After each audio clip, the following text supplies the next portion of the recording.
ಯಾಕೆಂದರೆ ಇವರು ಅಲ್ಲೆಲ್ಲ ಆರಿಸಿ ಬರಬೇಕಲ್ಲ ರಾಜ್ಯಗಳಲ್ಲೇ. ಬಿ ಜೆ ಪಿ ಮತ್ತು ಕಾಂಗ್ರೆಸ್ಸಿಗರು ಎರಡೂ ಪಾರ್ಟಿ ಇದ್ದಾವಲ್ಲೇ ಮಹಾರಾಷ್ಟ್ರದಲ್ಲೇ. ತಮ್ಮ ವೋಟ್ ಬ್ಯಾಂಕ್ಗಾಗಿ ಎರಡೂ ಪಕ್ಷಗಳು ಇದು ಮಾಡ್ತಾಯಿಲ್ಲ. ಮಾರ್ಗಸೂಚಿ ಇಷ್ಟರೊಳಗೆ 3 ತಿಂಗಳಾಯಿತು. 3 ತಿಂಗಳು ಒಂದು ಮಾರ್ಗಸೂಚಿ ಕಳಿಸ್ಲಿಕ್ಕೆ ಆಗಲಿಲ್ವ ಕರ್ನಾಟಕ ಸ್ಟೇಟ್ ಸರ್ಕಾರಕ್ಕೆ, ಕರ್ನಾಟಕ ರಾಜ್ಯ ಸರ್ಕಾರಕ್ಕೆ ಇದು ಕಳಿಸ್ಬೇಕಾಗಿತ್ತು. ಇಷ್ಟರೊಳಗೆ ಕಳಿಸೋದು ಮಾಡಬೇಕಾಗಿತ್ತು, ಮುಗಿಸ್ಬೇಕಾಗಿತ್ತು. ಹೇಗೋ ಸುಪ್ರೀಂ ಕೋರ್ಟ್ನಲ್ಲಿ ಅದು ಹೆಲ್ಪ್ ಆಗ್ತದೆ ಅವ್ರಿಗೆ.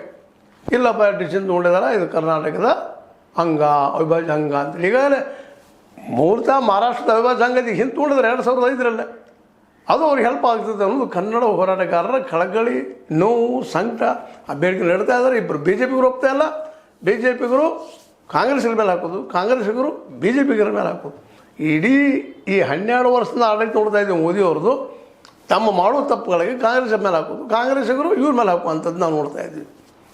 ಹೀಗಾಗಿ ಇವೆರಡೂ ಪಕ್ಷಗಳು ಇದ್ದಂಥದ್ದು ಜನಸಾಮಾನ್ಯರ ಮನಸ್ಸಿಗೆ ಬೆಲೆ ಕೊಡಲಾರಂಥದ್ದು.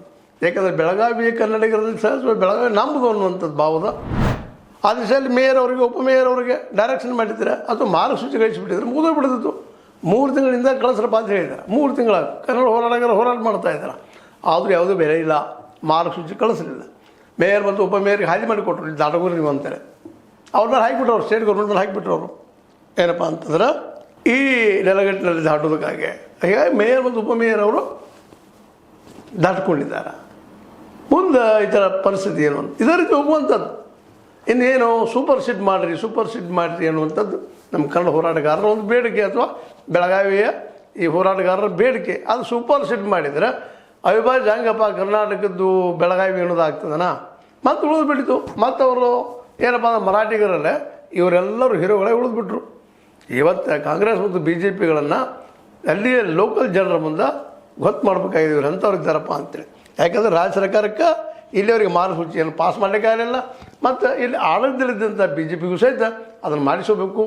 ಇದು ಕರ್ನಾಟಕದ ವಿಭಾಜ್ಯ ಅಂಗ ಅಂತ ಮಾಡಿಸಬೇಕಾಗಿದ್ದರೆ ಬಿ ಜೆ ಪಿ ಮೆಜಾರಿಟಿ ಅದ ಮಾಡಿಸ್ಬೋದಾಗಿತ್ತು. ಅಂದರೆ ಇಬ್ಬರಿಗೂ ಇಲ್ಲ ಅಂತ. ಇದರಿಂದಾಗಿ ಕನ್ನಡ ಹೋರಾಟಗಾರರು ಅಂತ ತಿಳ್ಕೊಬೇಕಾಗಿದೆ. ನಾವು ಹೋರಾಟ ನೀತಿ ಮಾಡಲೇಬೇಕಾಗಿದೆ. ಹೋರಾಟ ಮಾಡದೇ ಇದ್ದರೆ ನಡೆಯೋದಿಲ್ಲ ಅನ್ನೋದು ಒಂದು ಸಾರ್ವಕಾಲಿಕ ಸತ್ಯ. ಈ ಎಲ್ಲ ನೆಲೆಗಟ್ಟಿನಲ್ಲೇ ಈಗ ನಮ್ಮ ಬೆಳಗಾವಿ ನಗರ ಪಾಲಿಕೆ ಕರ್ನಾಟಕದ ಅಂಗ ಅಂತ ಆಗಬೇಕಾಯ್ತಪ್ಪ ಅಂತಂದ್ರೆ ಎರಡೂ ಪಕ್ಷಗಳು ಈ ದಿಶೆಯಲ್ಲೇ ಚಿಂತನೆ ಮಾಡಿ ನಮ್ಮ ಮಾರ್ಗಸೂಚಿಯನ್ನು ರಾಜ್ಯ ಸರ್ಕಾರ ಕಳಿಸಿ ಇವರಿದ್ದಂಥವ್ರು ಬಿ ಜೆ ಪಿಗರು